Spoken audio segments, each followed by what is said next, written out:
Okay, well, here I am in harness once again, and we're going to look at a poem by Delmore Schwartz. Just a word or two about him. He kind of blasted onto the scene and was considered the leading poet of his generation when he published a book in the 30s called In Dreams Begin Responsibilities, which was poems and short fiction.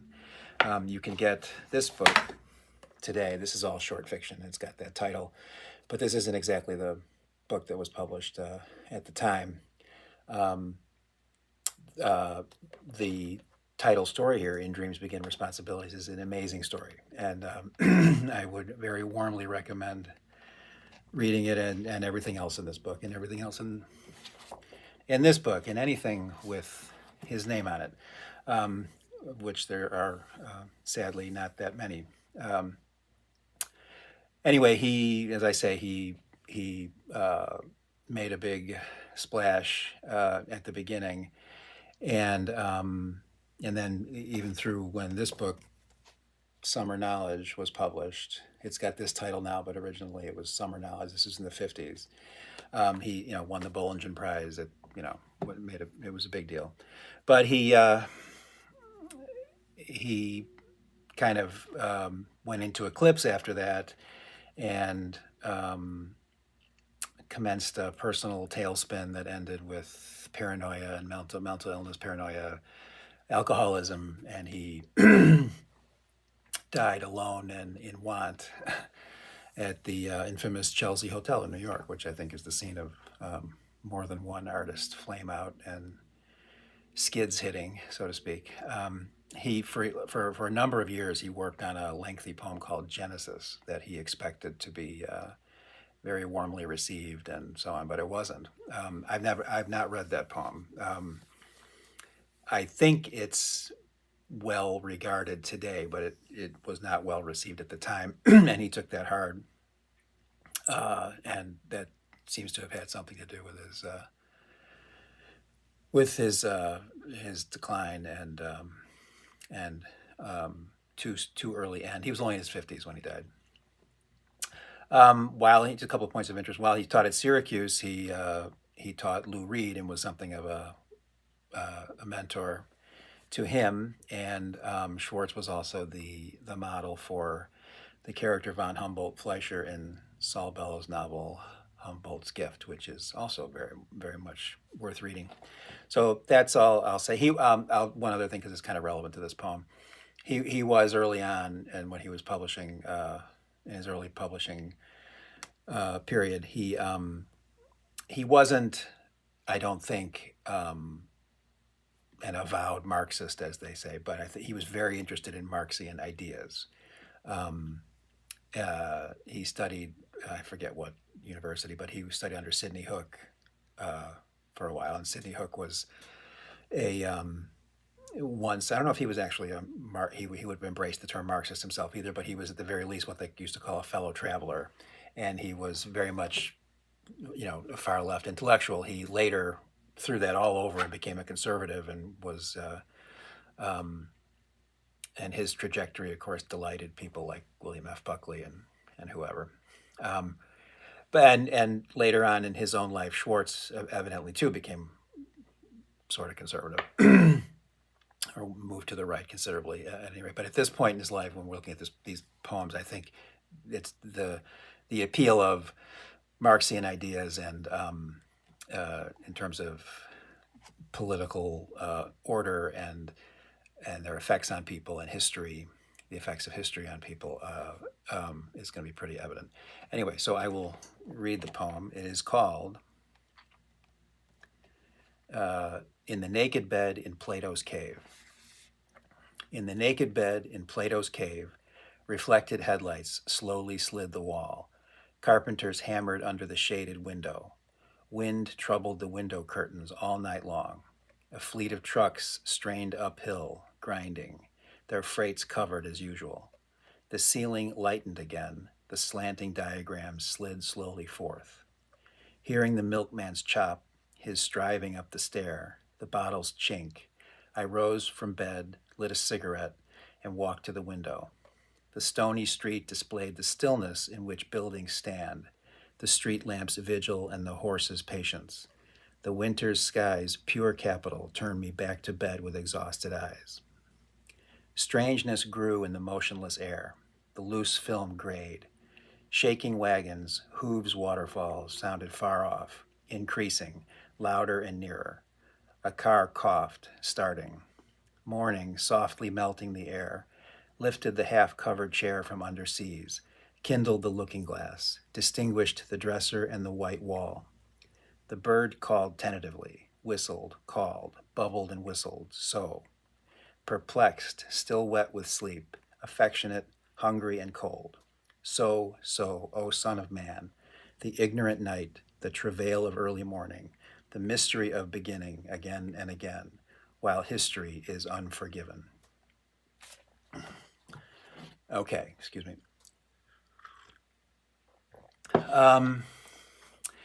So it's quite a mood there. I hope you enjoyed the sound of it. I hope I read it well enough for you to be able to do that. Picking up on certain kinds of repetitive sounds. There's no rhyme here, really. It has a it has a kind of a bleak mood. It sets a scene that is an entirely recognizable one. He's in a room. He's in an apartment. It's morning is coming. It's he's been sleeping, and the day is kind of stirring to life, and it's entirely recognizable and a mimetic kind of description of a person waking up in nothing surreal about it, nothing unusual about it really. But there is, and we'll get into this a little more detail, but there's a very powerful kind of uncanny emanation from it, I would say.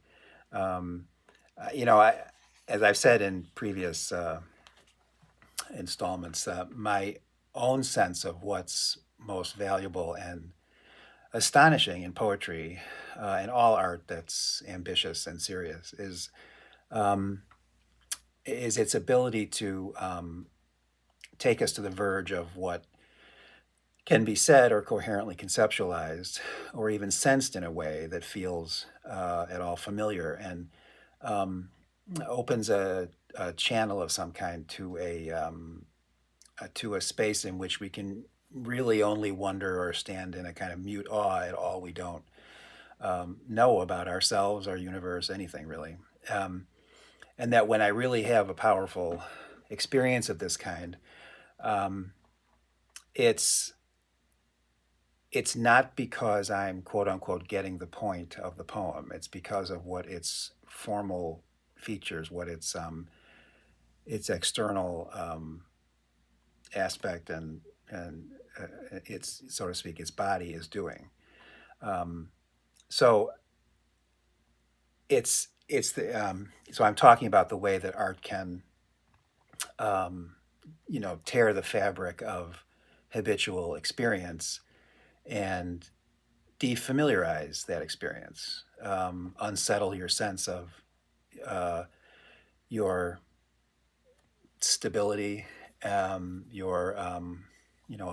all kinds, of your sense of relatedness to the external world, how it can kind of get you in between the lines, so to speak, of the story you're living, and your mental orientation to all that's outside of you, and for that matter, all the terra incognita inside of you, allowing you to sense a something else that's strange, but that strikes you forcefully and wins your conviction, even if, and perhaps especially if, you can't account for it in words. So sometimes a quiet interlude, some kind of incidental episode, or those in-between moments, which are neither this nor that, in which you feel just outside of the flow of normal events, and of your own unfolding or developing personal history, or or you're in effect somehow temporarily sheltered or suspended in some kind of a pause from onrushing life. These can be the scenes and conditions of those experiences, I think. And so this poem, I think, delivers us into this kind of a of in between moment. The unnamed protagonist here is in a kind of liminal space between night and day. He's experienced a kind of estrangement from the commonplace. Again, there's nothing odd or strange to us about his surroundings. It kind of couldn't be more banal um, and more usual, more just run of the mill. Um, I mean, except for the fact that he's writing in a slightly earlier time, and he makes reference to a horse out there, which is probably drawing a wagon, and we don't have those anymore. But other than that, there's nothing here that isn't recognizable. Um, but he and I think we feel his estrangement from it. Um, and maybe a better way to put that is that this moment is exposing to him the strangeness of the commonplace itself. Um, so it's interesting to me that this poem, like an earlier poem that we looked at here, Frank O'Hara's "The Day Lady Died," this poem is concerned with motion and stillness, also with darkness and light, and um, vision and sound. I think. And I'll try to talk about that. But in terms of moving from motion to stillness, the trajectory of this poem is the reverse of what it is in O'Hara's poem. O'Hara's poem depicts a condition of time pressured motion and activity, um, yielding ultimately to this moment of rich, complex, and ambiguous stillness. And here we go the other way. As the hush, the immobility, um, the blanket of darkness that dissolves the visual distinctions by which we orient ourselves to the spatial world and to the world in, maybe the primary way we orient ourselves to the world in any way you can conceive of it. This illusion of a kind of being kind of floating in an undifferentiated space or substance, where those distinctions are annulled. Um, uh, all that is finally pierced and dissipated by the first stirrings of the new day and the coming of light. Um, so I think we're reminded. A related point is by much art, and certainly the most ambitious art, and most definitely by this poem, that the fabric of convention is a human construction, um, one that we perhaps mistake for a natural one in a phenomenon called reification. Um, uh, and this this kind of skein of convention can by which we organize our lives and reckon due north on a day-to-day basis, can, among other things, deprive your fuller humanity of oxygen, and kind of reduce you and subjugate you in a real way. So um, I should say a word in the title and in the first line. There's a reference to Plato's cave, so I should say a word about that. So Plato's allegory of the cave appears in his work, the Republic.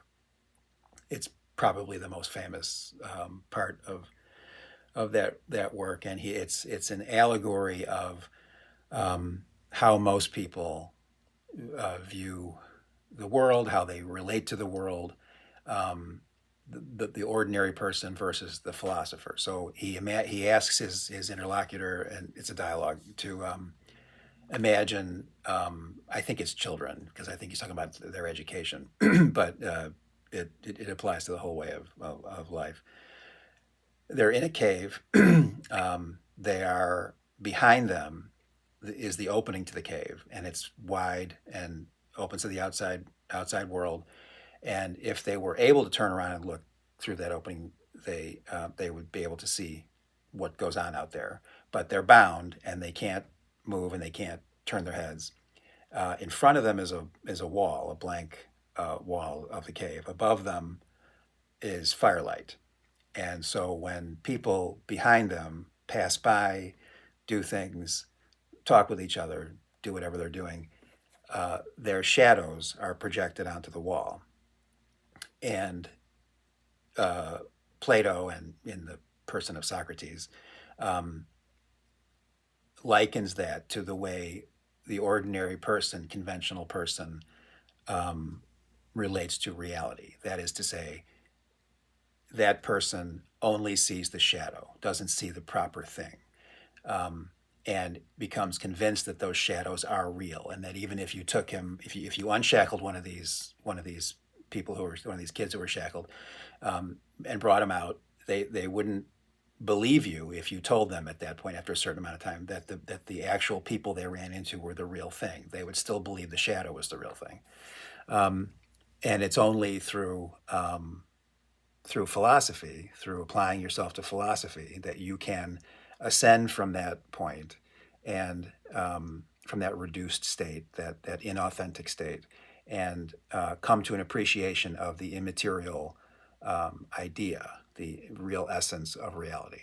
That's Plato, and that's the allegory of the cave. So here you've got in the first stanza of this poem, um, and it's possible that Schwartz is. Well, I'll get to that in a second.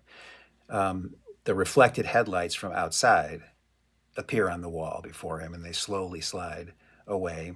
They do that more than once. Um, and so he's suggesting that Plato's cave is certainly a relevant reference point for contemporary life. This is a first person account, so the fact that this person is using the term Plato's cave suggests that, again, in this liminal moment where he's kind of granted some kind of insight that he wouldn't have in his normal everyday life, it is suggesting that he understands that he is. He understands the falsity of it. He understands um, what's problematic about being in Plato's cave. Um, but he's not wholly out of it. He has to live like everyone. But I think what's very interesting about this first half of the first stanza is the the reference to the cave, that the reflected headlights slowly slid the wall. At the end of that, you get slid slowly again. The ceiling lightened again. The slanting diagram slid slowly forth. So you've got this alliterative phrase, slowly slid, in the second line, and in the last line before the stanza splits, you've got slid slowly, slowly slid, slid slowly, in a kind of a chiasmus, a kind of ABBA pattern. But between them, between those two references, those two visual references, you have this account of the sounds that reach him. The carpenter's hammering under the shaded window, um, the wind troubling the window curtains all night long. I assume there's making a sound. Fleet of trucks straining uphill, grinding. Their freight's covered as usual, and so on. So you got this. I think that's very interesting. Half dozen lines or so. You've got this kind of sensory economy that is a compound of, one part of it is vision compromised by the darkness. And on the other hand, the sounds that reach him from outside his room, outside his apartment. And then the language that describes the imprint of his surroundings upon his senses is, as you must have noticed, very heavily charged with suggestions of toil, of strain, of constraint, obligation,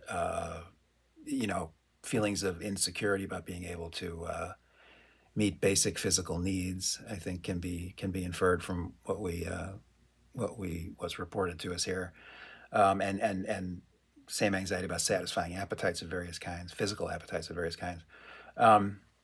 Essentially the self denial and self subjugation that are required if one is to win, one's daily bread.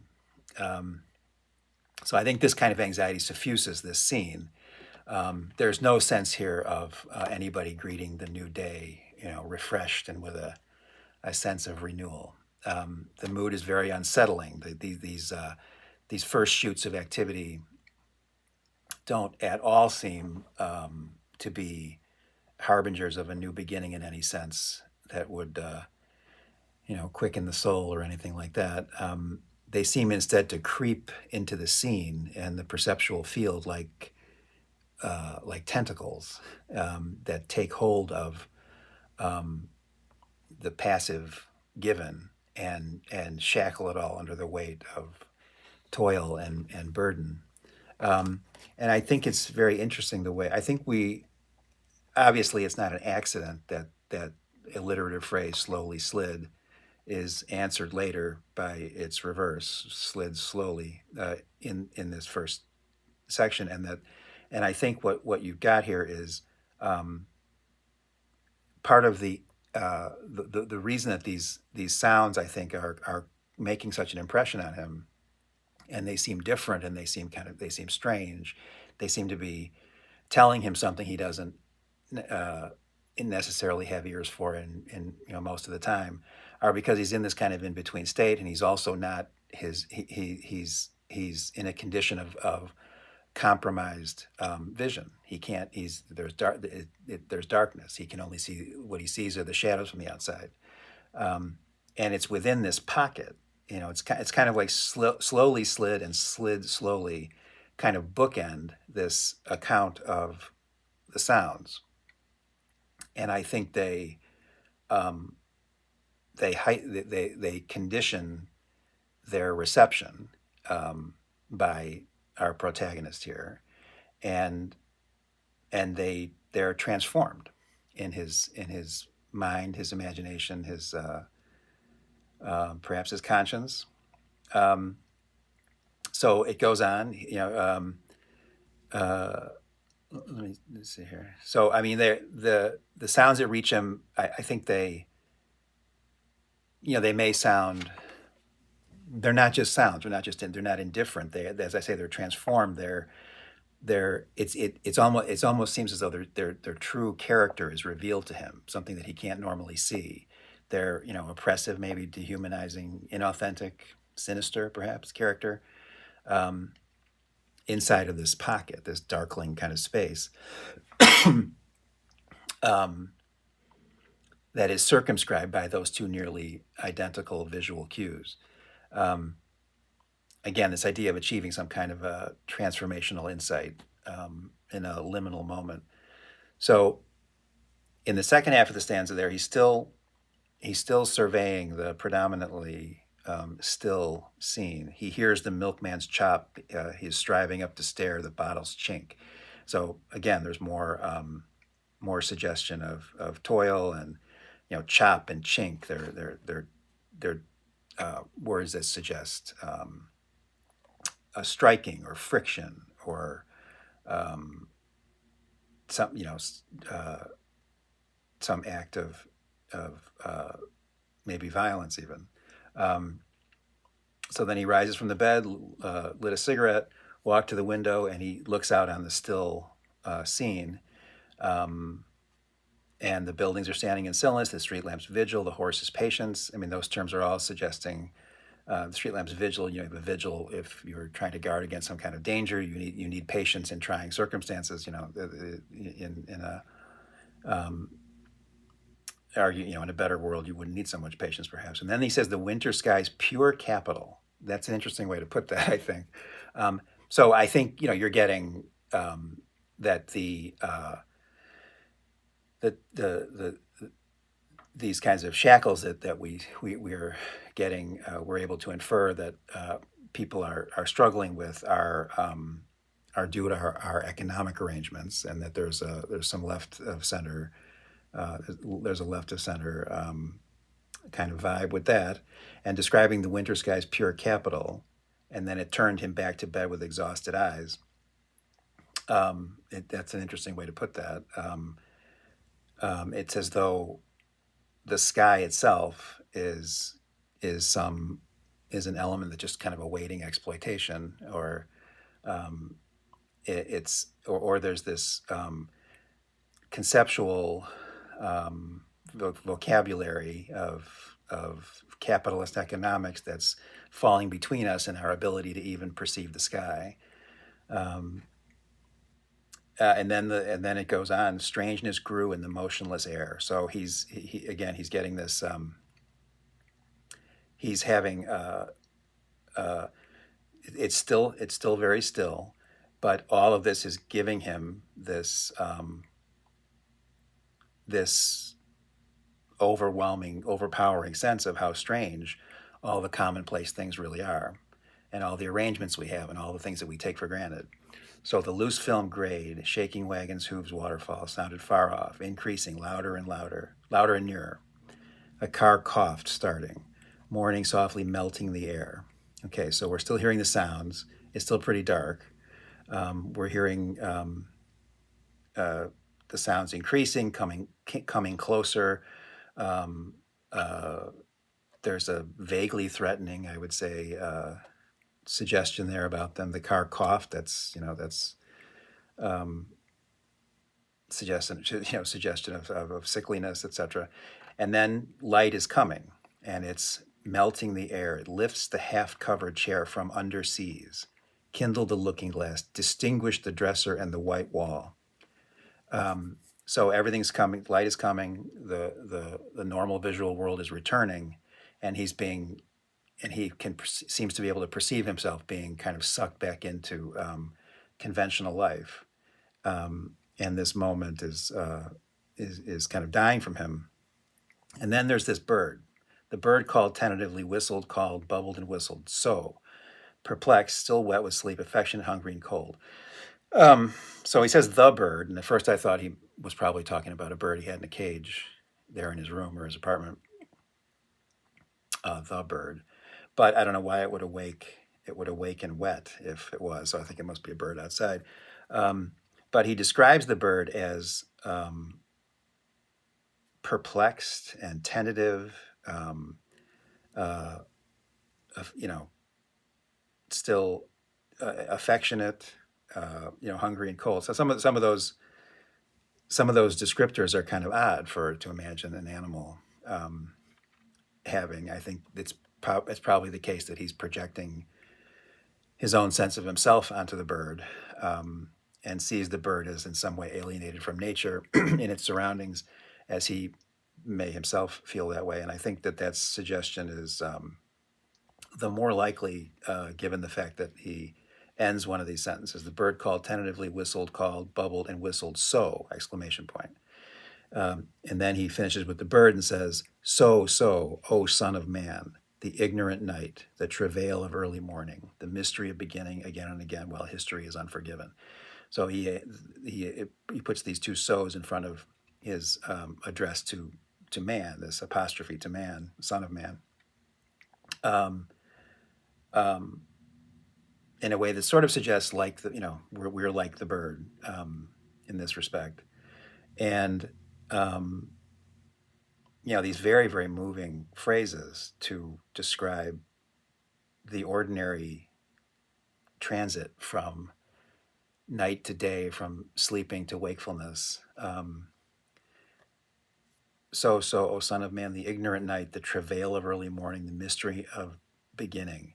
This kind of harrowing and uh, perhaps tragic and trying and kind of this kind of ordeal of simply getting up and beginning a new day because of the way that it suggests, I think, with the way that we're shackled by our political and economic arrangements, which I think he suggests by saying the last line of the poem is, and again, again and again, and then it drops to the next line, while history is unforgiven.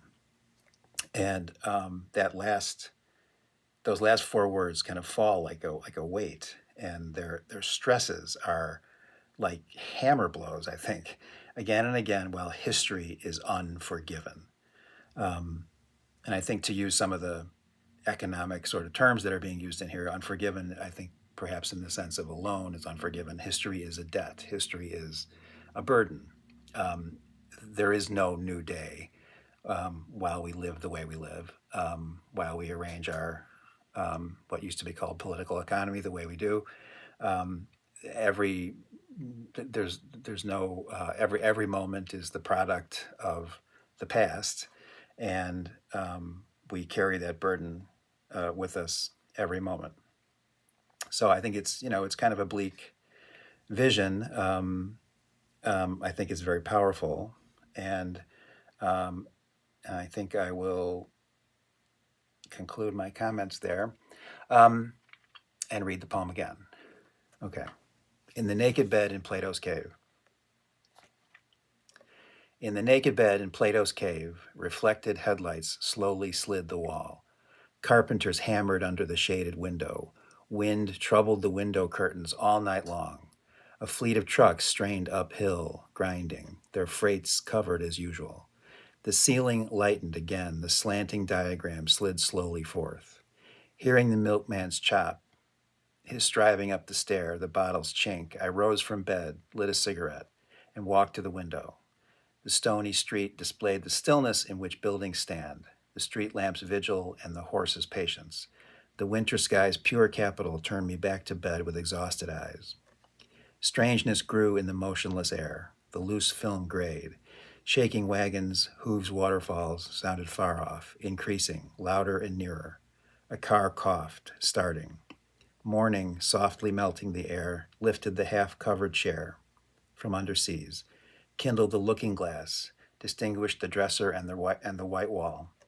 The bird called tentatively, whistled, called, bubbled, and whistled. So, perplexed, still wet with sleep, affectionate, hungry, and cold. So, O Son of Man, the ignorant night, the travail of early morning, the mystery of beginning again and again, while history is unforgiven. Okay, those books again: Summer Knowledge, In Dreams Begin Responsibilities. Maybe get hold of Genesis. I haven't, as I say, I haven't read it. But Delmore Schwartz. I mean, this book you can spend just lots of time with it, and have a good time. So do that. And thanks. See you next time.